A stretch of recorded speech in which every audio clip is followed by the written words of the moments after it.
로마서 9장은 그 예정론에 대한 그런 말씀이죠. 그래서 이것은 많은 학자들이 이 말씀을 가지고 나누는 것 자체도 참 어려워할 수 있는 그런 구장이라고 합니다. 그래서 제가 오늘 나누기를 원하는 것은 그 예정론에 대해서 나누고자 하는 것이 아니라 우리에게 주신 그 삶에 대해서 좀 하나님의 마음이 어떠한지를 아는 그런 시간이 되었으면 좋겠다 하는 생각으로 이 말씀을 가지고 나왔습니다. 제가 2000년 초반인 것 같아요. 제가 필리핀 마닐라로 선교여행을 갔었습니다. 갔었을 때 저희가 그 마닐라의 그 한 중앙에 있는 그 빈민초를 방문하게 되었어요. 근데 거기에 이제 스모키 마운틴이라고 해가지고 그 필리핀 그 마닐라 도시 중앙에 있는 그 마을이 있는데, 이 마을이 바로 쓰레기를 쌓은 그 산 위에다 지은 마을이에요. 그래서 거기에 이제 많은 그 빈민들이, 불쌍한 사람들이 살고 있는 것이죠. 근데 그곳에 갔는데 한 자매님을 저희가 만나게 되었습니다. 근데 그 자매님에게 어떤 분이 물었어요. 자매님은 이곳에 사는 것이 자매님의 삶에 대해서 행복하시냐라고 물었더니, 그 자매님이 우리가 기대했던 그런 거와는 전혀 다르게 참 자기는 행복하다고 그렇게 고백했습니다. 그래서 왜 행복하냐 그랬더니, 자기 남편과 자기 아이들과 가족이 함께 있기 때문에 그것만으로 자기는 정말 행복하다. 근데 그것은 어떤 그냥 가식적인 또는 형식적인 그런 대답이 아니었고, 그 자매님의 진정에서 우러나오는 그러한 대답이었어요. 제가 그것을 보면서 참 우리는 얼마나 행복이라는 것이, 하나님께서 저나 여러분에게 주신 그 삶에 대해서 우리가 어떠한 만족과 어떠한 행복을 누리고 있는 것은 어쩌면 우리가 가지고 있는 내가 무엇을 구하고 추구하고 있는가, 이런 각자의 그런 생각들의 다름에 의해서 많이 좌우된다는 것을 보게 됐죠. 근데 중요한 것은 우리가 정말 행복한가 아닌가, 우리가 정말 행복한 삶을 살고 있는가, 만족한 삶을 살고 있는가 하는 것을 정말 판단하기 위해서는 우리는 하나님이 어떻게 말씀하시는가, 즉 하나님을 알 때에 우리가 내가 정말 행복한 그런 삶을 살고 있는지 아닌지를 알게 될 수 있다는 것을 우리가 생각해 볼 수 있는 것이죠. 그 삶이라는 것은, 제가 삶이라는 단어를 쓰는 것은 여러 가지를 다 포함한 것이죠. 우리의 인생, 우리가 하는 사역이나 부르심이나 또는 직장이나 사업이나 모든 그런 본분이나 이런 모든 것들을 다 포함해서 우리의 삶에 대해서 하나님의 마음은 분명히 우리 모두가 정말 행복하고 만족한 그런 삶을 살기를 원하시라고 믿지 않습니까? 근데 우리는 솔직히 말해서 우리가 생각해 볼 때, 우리가 그러한 생각이 아닌 때, 즉 행복하지 못하고 불평하고 원망하는 그러한 일들이 많은 그러한 나날의 삶들을 우리가 지내고 있는 것들을 우리 자신의 모습에서 발견하게 된다는 것이죠.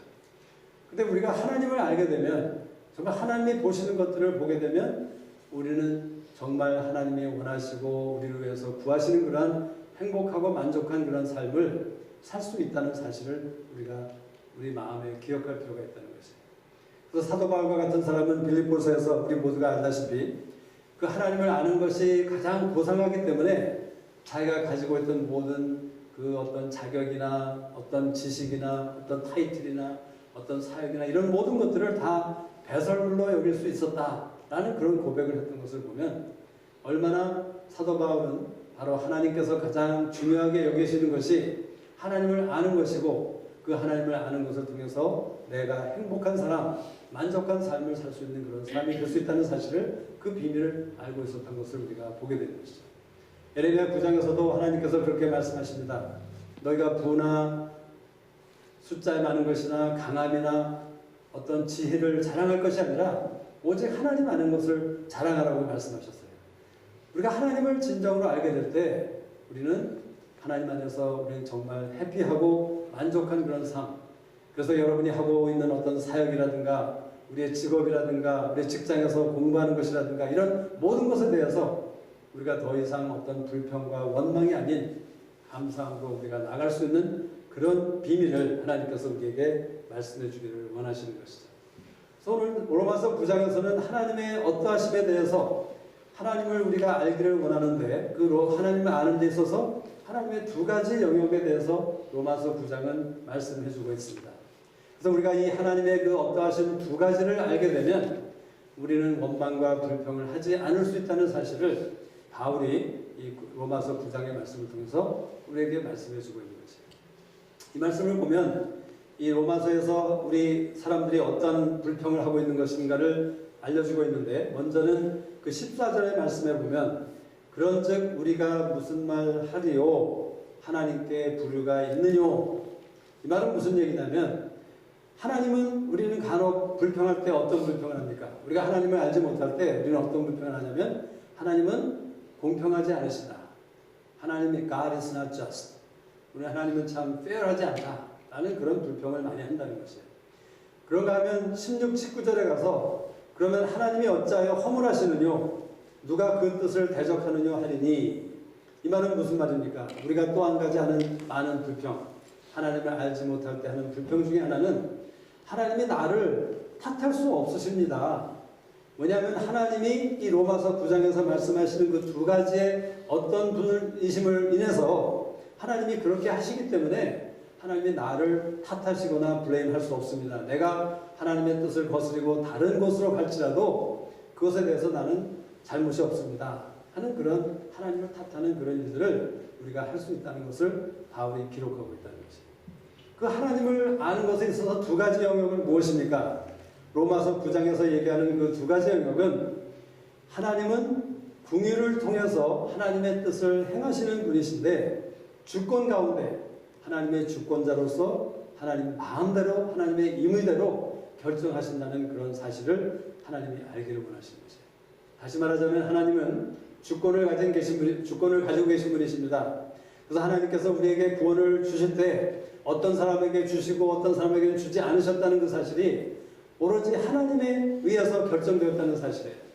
제가 이것을 가지고 옳다 그르다 이것을 따지려고 하는 것이 아니라, 오늘 이 저녁 시간에 우리가 분명히 마음에 새겨야 되는 것은, 내가 정말 내 삶을 하나님께 감사하고 하나님께 기뻐하는 그런 삶을 살기 위해서는 하나님은 주권을 가지고 계신 주권자라는 서버린 하신 그런 하나님이라는 사실을 우리가 분명히 이해할 필요가 있다는 것이에요. 그리고 두 번째 영역은 무엇입니까? 하나님은 긍휼히 여기심을 통해서 그 하나님의 주권을 행사하시는 분이라는 것이죠. 그래서 오늘 제목이, 하나님께서 오늘 제목은 오직 긍휼히 여기시는 하나님으로 말미암음이다 라고 그렇게 저희가 제목을 정하게 된 것이죠. 우리가 11절과 16절의 말씀을 보면, 하나님의 뜻이 행위로 말미암지 않고 오직 부르시는 이에게로 말미암아 서게 하려 하사. 그리고 16절에 가서 오직 긍휼히 여기시는 하나님으로 말미암음이니라. 다시 말하자면 하나님은 하나님의 뜻을 우리의 삶 가운데 행하시기를 원하십니다. 근데 그것을 하나님의 임의대로 하나님의 주권에 의해서 행하시기를 원하시는데, 하나님은 고의적으로 의도적으로 당신의 그 긍휼하심의 그 제한을 받도록 하나님의 주권을 제한시키셨다는 사실이에요. 이것이 얼마나 우리에게 축복이 되고 우리에게 다양한 일인지 모르는 것입니다. 만약 하나님께서 우리에게 마음대로 행하시는 분이셨다면, 하나님의 공의 가운데 우리 가운데 행하신다면 우리는 어떤 사람이 될 수밖에 없습니까? 우리는 당장 이 자리에서 벼락을 맞아서 죽어버려야 될 그런 천벌을 받을 그런 사람인 것이죠. 우리 중에 그 누구도 하나님 앞에서 의로운 자다, 죄가 없다라고 말할 수 있는 사람은 아무도 없지 않습니까? 근데 사람들은 그렇게 불평한다는 것이에요. 하나님은 참 불공평하십니다. 하나님은 저스트하지 않습니다. 그 말을 하면서 그 사도 바울이 어떤 예를 듭니까? 에서와 야곱의 예를 들죠. 또 바로와 모세의 예를 듭니다. 그런가 하면 토기장의 예를 들면서 천한 그릇과 비천한 그릇과 귀한 그릇의 예를 들면서 사람들의 하나님에 대한 불평을 기록하면서 그것이 잘못된 것이라는 사실을 우리에게 말씀해 주고 있는 것이죠. 하나님께서 이 성경 말씀에 보니까 그 야곱과 에서는 쌍둥이였지 않습니까? 그 한 어머님 배에서 나왔고, 그들이 그 어머님 배에서 태어나기 전부터 하나님께서 어떻게 만드셨습니까? 하나님의 주권 가운데 야곱을 큰 자로 만드시고, 에서가 장자였지만 에서가 그 야곱을 섬기는 자로 만드셨다고 말씀하셨어요. 그리고 말라기서에 보면 하나님께서 뭐라고 말씀하시냐면, 내가 야곱을 사랑하였고 에서는 내가 미워했다 라는 엄청난 고백, 엄청난 그런 말씀을 기록하고 계신 것을 봅니다. 그럼 우리 생각해 볼 때 내가 만약 에서라면 얼마나 그것이 하나님의 불공평한 처사라고 생각하지 않을 수 없지 않습니까? 하나님 왜 내가 아무것도 잘못하지 않았는데 나는 아무 한마디도 하기 전에 내가 어머니의 배에서 나오기 이전부터 하나님께서 나를 동생을 섬기는 자로 만드셨고 하나님 나를 미워하신다고 말씀하신 것 그거 참 unfair하지 않습니까? 우리가 그렇게 얘기를 한다는 것이죠. 근데 하나님께서 오늘 이 저녁에 우리에게 말씀하시는 우리가 알아야 될 두 가지 영역 하나님을 알아야 되는 영역이 무엇입니까? 하나님의 긍휼히 여기심과 하나님의 주권을 우리가 분명히 아는 사람이 되기를 원하시는 거죠. 여러분 야곱과 에서의 경우를 볼 때 에서는 그렇게 하나님이 불공평하다라고 말을 할 수 있지만 하나님의 입장에서는 그것은 어떤 공평하다, 잘되었다, 옳다, 그러다의 퀘스천이 아니라는 것이죠. 왜냐하면 야곱이든 에서이든 하나님 앞에 섰을 때 에서도 그렇고 야곱도 그렇고 둘 다 똑같은 죄인입니다. 그 둘 중에 그 어느 하나도 하나님의 그 어떤 부르심을 받을 수 있는 자격이나 권리는 아무도 없었다는 사실이에요. 사실 야곱이라는 사람이 그렇게 정말 야가 빠지고 속이기를 잘하는 그 야곱이라는 사람을 하나님께서 그렇게 큰 자로 세우셨던 그 부르심을 주셨던 것을 그 삶을 주셨던 것은 무엇 때문입니까? 하나님의 공의 때문이 아니라 오로지 하나님의 긍휼히 여기심 가운데 그 은혜 가운데 그 야곱을 그런 자로 만드셨다는 것이에요. 에서는 또한 어떻습니까? 에서는 비록 그러한 우리 인간적인 생각으로 볼 때는 잘못된 부르심 같지만 억울한 부르심 같지만 하나님의 입장에서 볼 때 에서라는 사람 하나님 앞에서 죄인이며 반드시 죽을 수밖에 없는 그러한 엄청난 잘못된 자격 없는 권리 없는 그런 사람이었는데 하나님께서 그를 에서라는 부르심으로 그런 삶으로 부르셨다는 것이에요. 우리가 이렇게 하나님의 긍휼히 여기심을 알게 되면서 참 그 안다는 것은요 우리가 세 가지 단어를 기억해야 됩니다. 우리가 하나님을 안다 한다는 얘기는 무엇이냐면 하나님을 우리가 아는 것뿐만 아니라 믿는 것뿐만 아니라 그 사실을 인정한다는 것을 얘기하는 것이에요. 영어로 한다면 believe, acknowledge 그리고 안다, know 그 세 가지를 포함한 것이 바로 히브리 단어의 야다라는 단어 그 단어의 의미가 바로 그 세 가지의 의미를 얘기하는 것이죠. 그래서 우리가 정말 하나님 앞에서 에서라는 사람으로 하나님 앞에 섰을 때 에서는 반드시 죽을 수밖에 없는 사람이었지만 우리가 하나님의 긍휼히 여기심의 그 관점으로 보기 시작할 때 더 이상 어떤 사람은 에서로 부르심을 받고 어떤 사람은 야곱의 삶을 부르심을 받았을 때에 그것에 대해서 그것이 잘되었다 못되었다 공평하다 불공평하다 라는 그런 퀘스천이 아니라 하나님의 관점은 무엇입니까? 하나님의 긍휼히 여기심의 관점으로 우리가 그것을 보기 시작해야 된다는 것이죠. 그리고 그 긍휼히 여기심의 관점으로 볼 때 야곱의 삶이나 에서의 삶은 그저 다른 것이라는 것이에요. 다르다는 것이에요. 물론 우리 모두는 다 야곱이 되기를 원할 것입니다. 근데 오늘 이 저녁에 우리가 이 하나님의 긍휼히 여기심으로 말미암음이니라 라는 그 하나님을 우리가 정말 이해하고 알게 될 때는 여러분이나 저나 에서의 부르심을 받았던 야곱의 부르심을 받았던 우리는 하나님께 하나님의 긍휼히 여기심에 대해서 감사할 수밖에 없는 그런 자가 되어야 된다는 것이에요.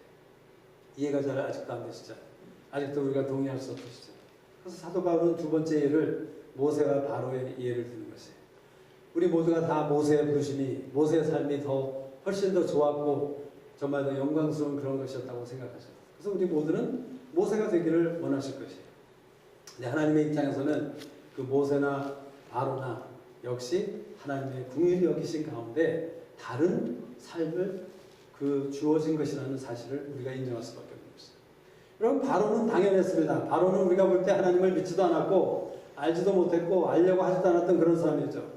그래서 그에게 그런 삶을 주셨던 것은 어쩌면 당연한 것이라고 생각할 수 있지만 그에게도 그가 마땅히 죽었어야 되는데 그에게 다른 역할을 할 수 있는 그 바로라는 그런 삶을 그에게 허락하셔서 그를 통해서 하나님의 그 영광과 하나님의 권능을 나타나게 하신 그것은 그 역할을 하게 하신 것 그것은 우리가 감사할 수밖에 없는 그러한 하나님의 긍휼히 여기심으로 인한 것이라는 사실을 바로도 생각해야 될 것을 얘기해 주고 있는 것이죠. 모세는 어떻습니까? 모세가 정말 훌륭했기 때문에 모세의 삶을 살 수밖에 없는 그런 자격이 있었던 권리가 있었던 사람입니까? 아니라는 것이죠.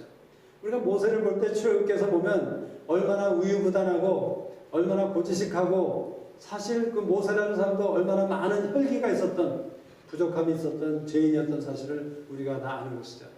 그렇지만 오직 하나님의 주권과 하나님의 궁일이 여기신 가운데 그 모세라는 사람이 그 모세라는 사람의 삶을 살게 됐던 사실을 우리가 인정할 필요가 있다는 것이죠. 또 귀한 그릇과 천한 그릇은 어떤 것입니까? 왜 천한 그릇은 불평을 하게 됩니까? 왜 천한 그릇은 하나님 왜 나를 귀한 그릇으로 보배로운 그릇으로 만드시지 왜 나를 이렇게 비천한 그릇으로 만드십니까? 근데 그 천한 그릇이나 보배로운 그릇이나 다 한 가지 진흙덩어리에서 나왔다는 사실 아시죠? 그렇죠? 천한 그릇은 뭐 어떤 더 좋은 금가루가 들어간 어떤 진흙덩어리로 만든 것이 아니고 비천한 그릇이나 귀한 그릇이나 다 똑같은 진흙덩어리를 통해서 토기장이가 만든 그릇이라는 것이에요. 그 진흙이라는 것은 바로 누구를 의미하는 것입니까? 바로 우리 여러분, 우리 모두 죄인된 우리를 얘기하는 것이죠.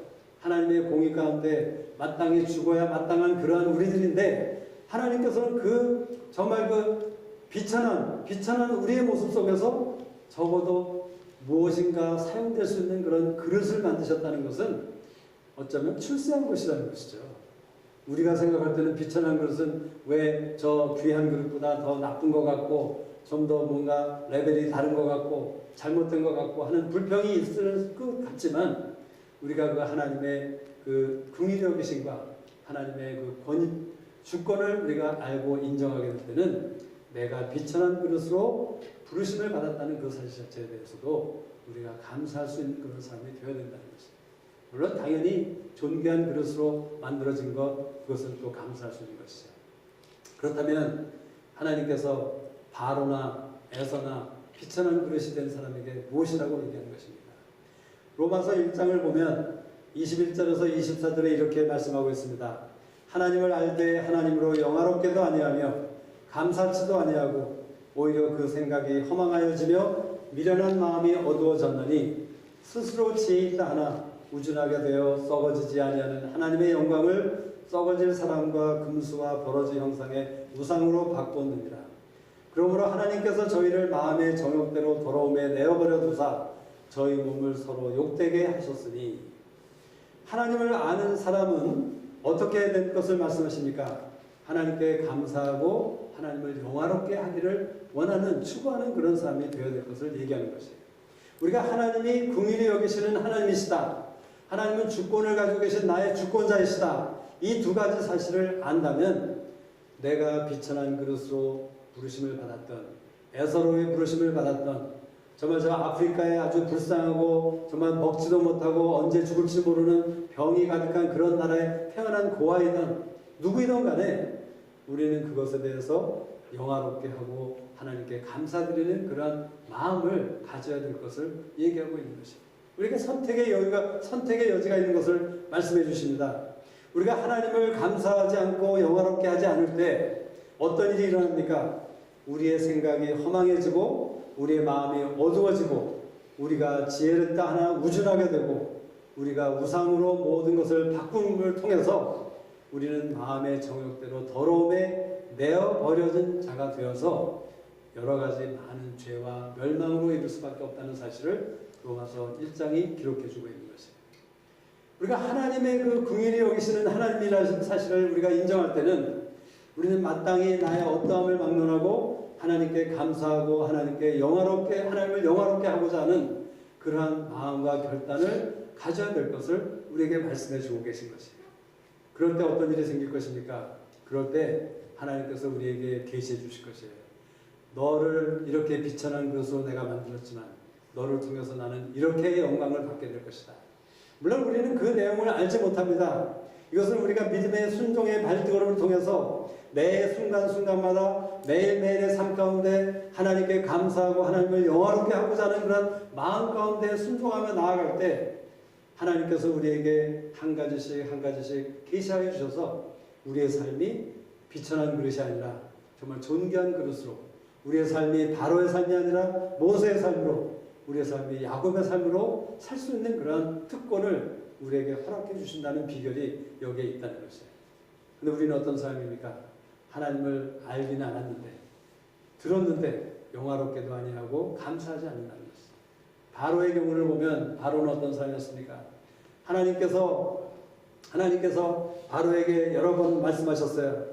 여러 번 말씀하셨는데 바로는 그때마다 마음이 강팍해졌다고 합니다. 마음이 강팍해진다는 것은 바로 이 로마서 1장에서 말씀하시는 것처럼 하나님의 것들을 받아들이지 아니하고 계속 자기 자신을 그 하나님의 것에 대해서 문을 닫아버리는 상태. 그래서 점점 닫아버리고 또 닫아버리고 또 거절하고 또 반역하고 하는 일들이 반복되게 될 때 급기야는 내가 그 어떤 어떤 그런 그 갇힘에 내 자신을 두어서 더 이상 하나님의 것들을 들을 수도 없고 분별할 수도 없는 그런 상태가 되는 것이 바로 강팍하게 되는 상태라는 것이에요.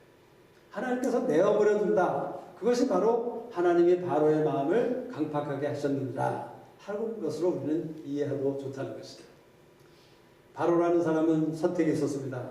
바로에게 하나님께서 내 백성을 가게 하라 라고 했을 때 만약 그가 제일 처음에 그러한 순종 가운데 나갔다면 비록 바로의 부르심을 받고 그가 태어났지만 그가 만약 하나님께 그 첫 번째 그 하나님의 말씀을 들었을 때 그 자기 이스라엘 백성들을 내어주라고 나가게 하라고 했을 때 했다면 어떤 일이 일어났을까? 물론 저나 여러분이나 그 디테일은 알지 못하는 것이죠. 그렇지만 우리가 분명히 알 수 있는 것은 바로가 하나님의 말씀과 하나님의 생각과 그 하나님의 마음에 합당한 것으로 순종함으로 나갔을 때는 분명히 하나님께서는 그 바로를 진노의 그릇으로 사용하시는 것이 아니라 바로를 통해서 진노의 그릇이 되어서 하나님의 그 능력을 나타내는 것이 아니라 오히려 바로를 사용하셔서 하나님의 영광을 나타내고 선한 목적으로 바로를 쓸 수 있는 그러한 일들이 반드시 일어날 수 있었다는 것이죠. 우리가 이 사실을 우리는 마음에 두어야 된다는 것이죠. 그래서 우리가 순간순간마다 우리는 그런 선택을, 올바른 선택을 할 수 있는 사람으로 일어나야 되는데 그것을 할 수 있게끔 해주는 것이 무엇입니까? 다시 한번 우리가 마음에 기억해야 되는 것. 하나님은 오직 긍휼히 여기심으로 모든 것을 결정하시고 모든 것을 주장하시는, 주관하시는 주권자 하나님이라는 사실을 우리가 알기를 원하는 것이라는 것입니다. 여러분 그 다윗이라는 사람 아시죠? 다윗이라는 사람은 비록 다윗이라는 사람은 그 하나님이 그 자기에게 그 어떤 고난과 엄청난 그 광야의 삶 가운데 어려움을 겪고 있었습니다. 그렇지만 그 가운데서도 그는 계속 그 하나님을 인정하는 가운데 하나님께 순종함으로 그는 나중에 왕이 되고 하나님의 마음에 합당한 그런 귀한 왕이 되었던 것을 기억하지만 그 사울이라는 사람은 하나님의 것에 대해서 반응하지도 않고 성실하지도 못했던 그런 모습을 우리가 보는 것이죠. 우리가 그 성실함에 대해서 좀 얘기를 나누기 원합니다. 이렇게 바로나 에서나 비천한 그릇으로 부르심을 받았다고 할 때에 우리가 그것에 대해서 하나님께 감사하고 우리가 하나님을 영화롭게 하고자 하는 태도로 우리가 나가야 될 것을 우리에게 말씀하고 계신다고 했죠. 근데 우리가 달란트 비유를 볼 때 우리가 한 가지 깨닫게 되는 것이 있습니다. 그 주인 되시는 하나님께서 종들에게 1달란트와 2달란트와 5달란트를 맡기고 여행을 떠났다가 다시 돌아왔을 때 2달란트 주어진 사람은 2달란트를 더 남겼고 5달란트를 가진 사람은 5달란트를 더 남기게 되었습니다. 근데 주님께서 말씀하실 때에 그 주님이 말씀하신 1달란트나 2달란트나 5달란트 모두를 향해서 동일한 말씀으로 하셨어요. 작은 것이라고 말씀하셨어요. 1달란트는 2달란트의 2배다라고 얘기 안 하셨습니다. 5달란트를 5배라고 얘기하지 않으셨어요. 많은 것이라고 얘기하지 않으셨습니다. 그렇다면 내가 만약 1달란트를 가진 사람이라면 바로 그 1달란트를 가진 사람이라면 바로 그 사람이야말로 비천한 그릇과 같고 에서와 같고 어쩌면 바로와 같은 그런 삶을 가진 사람이라고 우리는 생각할 수 있는 것이죠. 근데 그 2달란트, 5달란트 가진 사람이 2개와 5달란트를 더 남기게 되었을 때 그 주인이 돌아와서 칭찬한 것은 무엇입니까? 착하고 충성된 종아. 그런데 5달란트를 만든 사람에게 더 크고 더 많은 칭찬을 하시지 않았다는 것이죠. 동일하게 착하고 충성된 종아라고 얘기하셨다는 것이죠. 우리가 그 1달란트 가진 사람은 선택이 있었습니다. 하나님께 감사함으로 하나님을 영화롭게 하기 위해서 그 1달란트를 가지고 장사를 해서 1달란트를 남기든 어떻게 하든 그런 수고와 그런 대가를 지불하는 그런 믿음의 반응이 있었어야 되는데 그는 두려워하는 가운데 그 1달란트를 땅에 묻어놓고 주인을 기다렸어요. 그렇지만 그 2달란트와 5달란트 가진 사람, 특별히 2달란트 가진 사람은 1달란트와 5달란트 가진 사람 사이에서 볼 때 어쩌면 자기 자기도 비천한 그릇이다 라고 생각할 수 있는 가능성이 충분히 있었죠. 왜냐하면 5달란트 가진 사람을 볼 때 분명히 그렇게 생각할 수 있는 사람이었습니다. 물론 1달란트 가진 사람에 비하면 자기는 그것보다 훨씬 낫다고 생각할 수 있지만 5달란트를 가진 사람을 생각할 때는 자기는 그렇게 좋은 것이 아니라는 그렇게 원망하고 불평하는 그런 생각을 할 수 있었다는 것이죠. 근데 그 사람은 올바른 선택을 했어요. 그래서 하나님을 영화롭게 하고 정말 하나님께 감사하는 마음으로 그 2달란트를 가지고 장사를 했기 때문에 2달란트를 더 남기게 되고 5달란트를 더 남기게 된 것을 봅니다. 그래서 주님께서 그들을 칭찬하실 때에 착하고 충성된 종아라고 말씀하시면서 내가 너희에게 많은 것을 주겠다, 맡기겠다 이렇게 말씀하세요. 그리고 또 한 가지 칭찬하시는 것은 너희들은 나와 함께 주인의 즐거움에 참여할 것이다 라고 그렇게 그들을 축복합니다. 그리고 한 가지 중요한 것은 그 처음에 주인이 떠날 때는 그들은 종이었어요. 근데 킹 제임스 버전의 영어 성경을 찾아보면 그 나중에 그 주인이 돌아와서 5달란트와 2달란트를 남긴 사람에게 뭐라고 말씀하시냐면 내가 너희를 룰러로 만들겠다. 여러분 종과 룰러의 차이는 엄청난 차이가 있는 것입니다. 어쩌면 처음에는 종으로서 주인이 가지고 있는 재산을 매니지하라고 그냥 잠깐 맡긴 것이에요. 그렇지만 이제 주님께서 돌아오셔서 그들을 칭찬하시면서 그들을 상 주실 때에 주님은 그들을 룰러로 만드셔서 그들로 하여금 그 돈을 그 주님이 맡겨주신 그 돈에 대해서 권세를 가지게 하셨다는 것이에요. 어쩌면 종보다는 훨씬 더 자유롭게 훨씬 더 마음대로 쓸 수 있는 그러한 룰러로 만드시는 그러한 하나님이시라는 사실을 우리가 그 달란트 비유를 통해서 볼 수 있어야 된다는 것이죠. 그 달란트 비유를 어떻게 그 종이 룰러가 되고 주인의 즐거움에 참여하는 그러한 귀한 그릇이 될 수 있었을까? 그것은 다름이 아니라 착하고 충성된 그런 모습이었다는 것이에요. 충성됨. 여러분 충성됨이라는 것은 무엇입니까? 충성됨이라는 것은 끊이지 아니하고 실패하지 않고 어떤 사람이나 어떤 것에 대해서 동일한 마음을 지키는 것. steadfast. 다윗은 시편 77편에 보면 마음의 성실함으로 자기에게 맡겨진 그 양을 치는 사람이었기 때문에 하나님께서 그를 양의 무리에서 건지셔서 이스라엘 주권자로 삼으셨다는 말씀을 기록하고 있습니다. 우리가 성실할 때, 충성될 때 하나님께서 우리를 종에서 룰러로 만드시고 하나님께서 우리에게 작은 것을 맡기신 데서 많은 것을 맡기시는 그러한 축복이 우리에게 임하게 될 것을 말씀하고 계신다는 것입니다. 그래서 우리가 하나님이 긍휼히 여기심으로 말미암는 하나님이라는 사실을 아는 가운데 그 하나님께 감사하며 그 하나님을 영화롭게 하고자 하는 그런 마음으로 우리가 나갈 때 거기에 우리가 충성됨, 성실함, 충성됨을 우리가 더할 때 우리는 하나님께 진정한 축복받는 그런 귀한 그릇으로 변화될 수 있다는 사실을 그런 비결을 우리에게 말씀해 주고 있는 것입니다. 디모데전서 1장 12절에 보면 사도 바울이 그렇게 합니다. 내가 하나님께 감사하는 것은 하나님이 나를 충성되게 여겨서 나에게 이런 엄청난 직분을 주셨고 나로 능하게 만드셨다 하는 그런 고백이 디모데전서 1장 12절에 있어요. 근데 1장 12절의 고백은 무엇입니까? 그 바울이 하나님께 감사했습니다. 자기에게 주어진 그 직분과 삶에 대해서 감사하기 시작했어요. 여러분 바울의 삶이 물론 우리가 영적으로 볼 때는 굉장한 대단한 것이었지만 그 삶이 육신적으로 볼 때는 얼마나 어려웠다는 것을 우리 아시죠? 그는 정말 곤장을 몇십 대를 맞아야 되는 죽을 뻔하는 그런 고생, 얼마나 그런 죽음의 그 고비를 여러 번 겪어야 했던 엄청난 고난과 고통을 겪어야 했던 삶이 바울의 삶이었어요. 어쩌면 그 바울이라는 사람도 하나님께 원망하고 하나님께 정말 불평할 수밖에 없는 그런 사람이었던 것을 우리는 생각해 볼 수 있는 것이죠. 근데 그 바울은 하나님께 감사함으로 나갔어요. 하나님 나는 죄인 중에 괴수이지만 내가 감사함으로 하나님께 나갈 때 하나님께 그리고 충성됨으로 내가 나갈 때 하나님께 능한 하나님 앞에서 능한 사람이 되었다는 사실을 그가 디모데전서 1장 12절에서 고백하고 있다는 것이에요. 저나 여러분이 나에게 주어진 어떤 삶에 대해서 환경에 대해서 원망과 불평하고 있다면 못마땅해 하고 있다면 그것은 얼마나 하나님 앞에 잘못된 생각이고 죄라는 사실을 오늘 이 저녁에 우리 모두에게 생각하기를 원하시는 것이에요. 이것은 절대로 돈이 많기 때문에 또는 직업이 좋기 때문에 나쁘기 때문에 몸이 건강하고 몸이 불편하기 때문에 이런 것과는 아무 상관이 없다는 것이죠.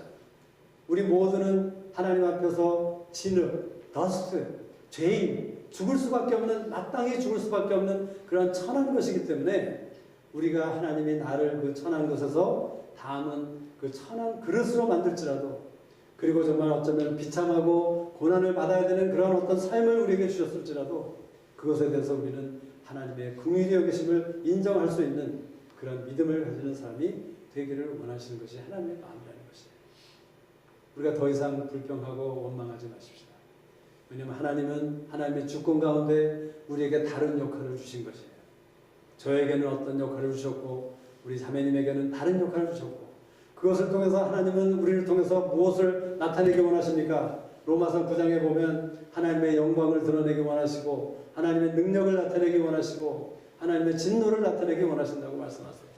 내가 그 하나님의 그 부르심에 대해서, 하나님이 나에게 주신 그 삶에 대해서 내가 올바른 반응으로 나갈 때는 하나님의 영광을 나타내는 그런 삶이 되지만, 반대로 바로와 같이 마음이 강팍해져서 정말 그 잘못된 반응으로 나갈 때 우리는 우상을 섬기게 되고 또는 우리는 하나님의 진노를 경험할 수밖에 없는 그런 사람이 될 수밖에 없는 사실을 하나님께서 얘기하고 계신 것이죠.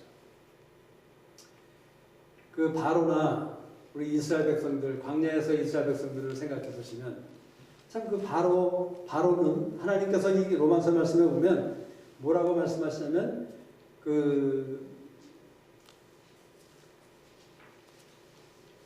여기 22절에 보면 만일 하나님이 그 진노를 보이시고 그 능력을 알게 하고자 하사 멸하기로 준비된 진노의 그릇을 오래 참으심으로 관용하셨다. 다시 말하자면 하나님께서 바로라는 사람에게 바로의 삶을 주셨어요. 근데 그 삶을 통해서 하나님의 진노와 하나님의 능력을 나타내기를 원하셨습니다.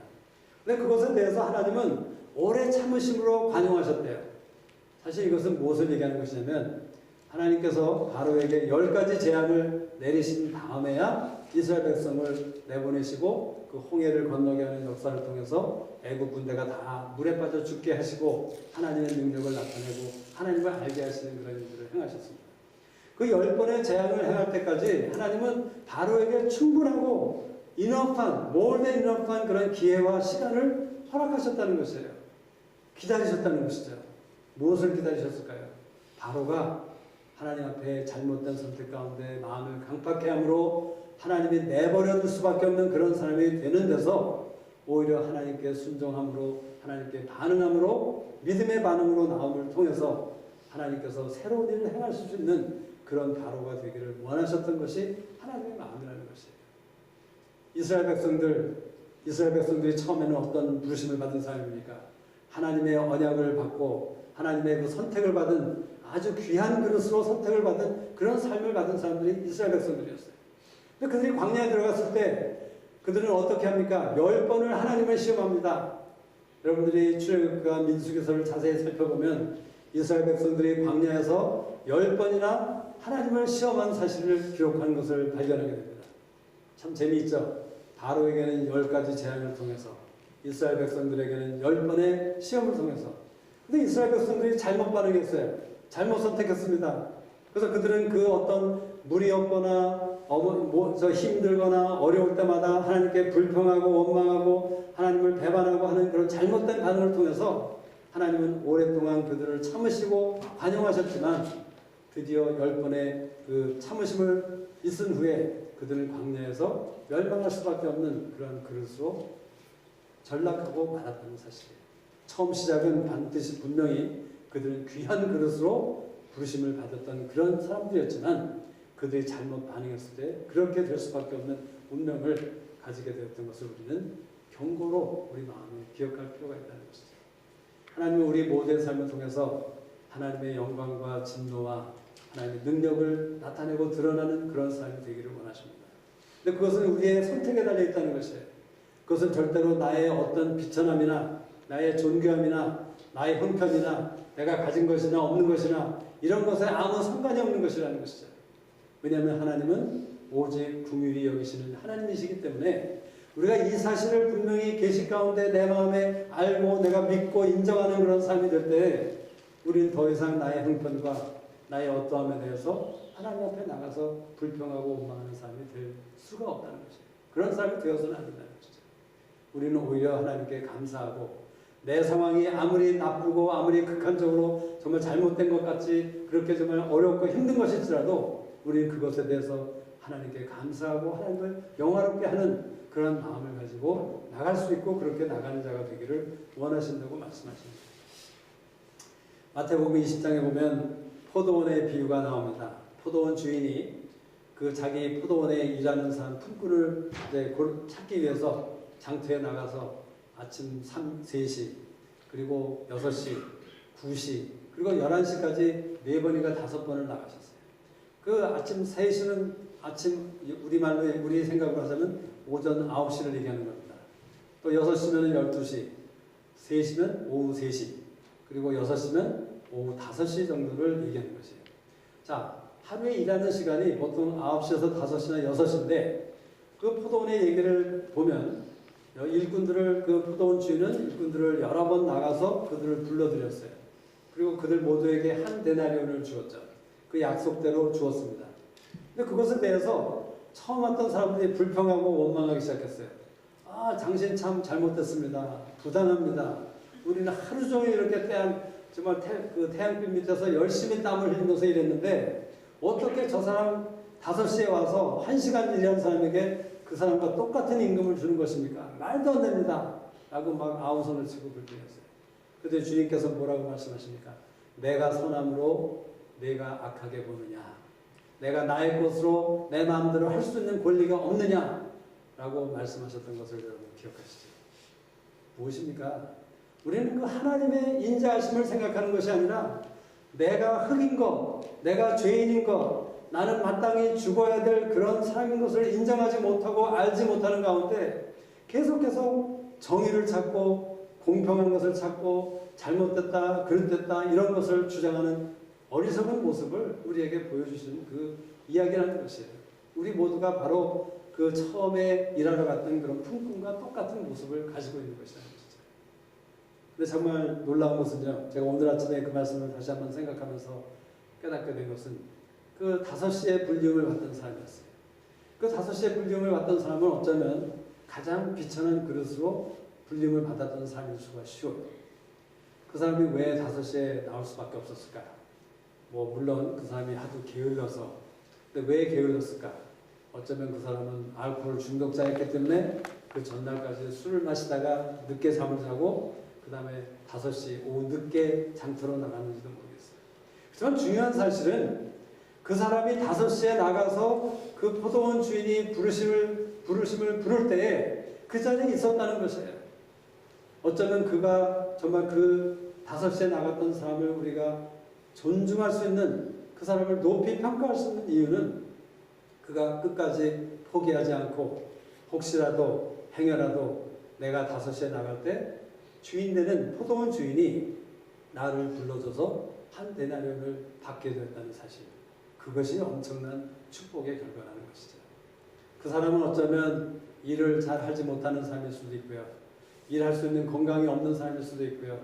자기 어떤 잘못과 죄로 인해서 알코올 중독자가 될 수도 있습니다. 그렇지만 어찌되었든 간에 그런 탕자와 마찬가지로 그 자기가 탕자가 돼지우리에서 굶어 죽을 수밖에 없는 상황에서 무엇을 생각하게 됩니까? 아버지께로 돌아갈 것을 생각한다는 것이죠. 그 탕자가 잘한 것 단 한 가지가 무엇이죠? 아버지께로 돌아가는 것뿐이에요. 그가 다 잘못했는데 다 잘못하고 정말 다 나빴는데 한 가지 잘한 것은 하나님의 그 아버지의 어떠하심을 기억하는 가운데 아버지께 돌아가기로 작정하고 돌아갔다는 것이에요. 이 5시에 일하러 나간 품꾼처럼 하나님을 기대하고 하나님을 바라는 가운데 그 자리에 있었기 때문에 한 데나리온의 그 리월드를 받게 된 그 사람을 생각하는 것. 그것이 바로 우리의 모습이 되기를 원하는 것이에요. 여러분 세상에서는 다 어떻게 얘기합니까? 1등을 해라. 강해야 된다. 잘 살아야 된다. 잘 나가야 된다. 그래서 불쌍한 사람들을 도와줘야 된다. 뭐 그런들 그런 얘기를 많이 하죠. 목사님들도 그런 얘기하는 거 많이 봤습니다. 믿는 사람이 돈을 많이 벌어서 가난한 나라를 도와주고 가난한 사람들을 도와줘야 됩니다. 이거 중요한 일이에요. 그렇지만 그것보다도 더 중요한 것은 무엇입니까? 하나님의 마음은 이미 하나님께서 선하신 하나님께서 우리를 비천한 그릇으로 만드셨어요. 우리를 에서의 삶을 주셨어요. 우리에게 바로의 삶을 주셨어요. 그렇지만 그것을 우리가 하나님의 성품에 비해서 생각할 때 절대로 하나님은 그것을 나에게 나쁜 결과를 하시려고 그런 삶을 나에게 주신 것이 아니라는 것이죠. 우리가 하나님의 마음에 그 하나님의 그 긍휼히 여기시는 하나님과 그 주권을 가지고 계신 하나님께 믿음으로 반응하기 시작할 때, 그리고 그 하나님을 신뢰하기 시작할 때 하나님께서 우리에게 비밀을 알려주실 것이에요. 왜 내가 그러한 비천한 그릇으로 부르심을 받았는지. 그러나 하나님은 그것이 다가 다라는 것이 아니죠. 그것이 끝이 아니라는 것이에요.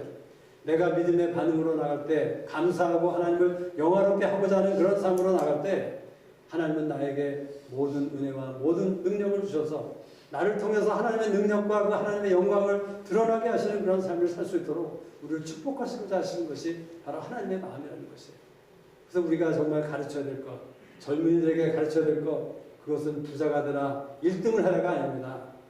여러분, 사실 많은 믿음의 사람들, 우린 그런 얘기를 너무나도 많이 들었어요. 교회에 가면 어떤 목사님들은 우리 믿는 사람들은 반에서 1등을 해야 됩니다. 대통령이 되라, 뭐 이렇게 얘기하죠.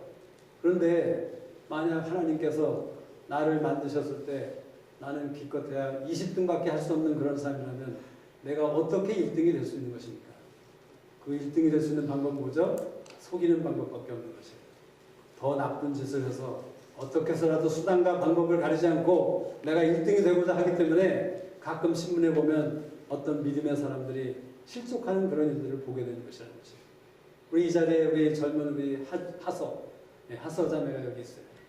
우리 하서 자매, 오늘 제가 분명히 얘기하지만 절대로 엄마 아빠가 혹시 하서 자매에게 1등 해라, 아주 뭐 좋은, 아주 부자가 되라, 뭐 훌륭한 사람들아, 이런 얘기를 들었다면 forget it, 그렇게 얘기할 수 있는 거죠. 왜냐하면 하서 그 자체가 하나님이 하서를 얼마나 아름답게 만들었고, 하나님은 하서가 다른 사람들이 하서에 대해서 어떤 그릇이라고 얘기할지언정 하서가 믿음의 반응으로 나갈 때는 하나님의 가장 귀한 딸, 가장 존귀한 딸로 쓰임을 받을 수 있는 그런 사람이 될 수 있다고 말씀하시는 것입니다. 하서가 혹시 내 삶에 대해서 왜 나에게는 이런 엄마 아빠를 주셨나, 우리 아이들이 그렇게 많이 얘기했었어요. 우리 딸들이 엄마 아빠가 자기의 삶을 망쳤대요. 아니, 너무나도 기가 막힌 말이었죠. 우리는 그냥 피땀 흘려서 일을 해서 우리 아이들을 잘 해주려고 돈을 벌어서 열심히 그 아이들을 섬기려고 했는데 자기들의 인생을 망쳤다고 우리를 불평하더라고요. 또 우리들에게 그렇게 그 말을 대답을 잘했어요. 여기 로마서에 보면, 로마서에서 뭐라고 하십니까?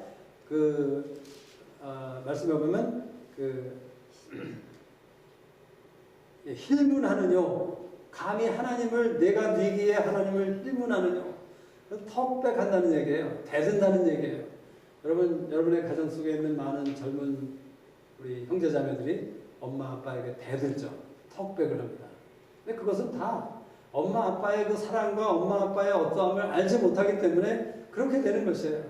근데 그 아이들이 장성하게 될 때, 하나님을 알아가게 될 때, 그때야 깨닫게 되는 것이죠. 우리가 하나님을 알게 될 때는 절대로 하나님께 대답을 하고 턱백을 하고 또 하나님께 대들고 그런 반항하는 그런 일들이 점점 당연히 없어져야 되는 것이고, 그런 불평과 원망이 사라져야 될 것을 하나님께서 우리에게 말씀하고 계신 것이죠. 우리 모두는 이러한 포텐셜을 가지고 있는 사람들입니다. 그리고 이미 하나님께서는 우리를 다른 목적으로 우리를 삶을 부르셨다는 사실을 우리가 인정할 필요가 있어요.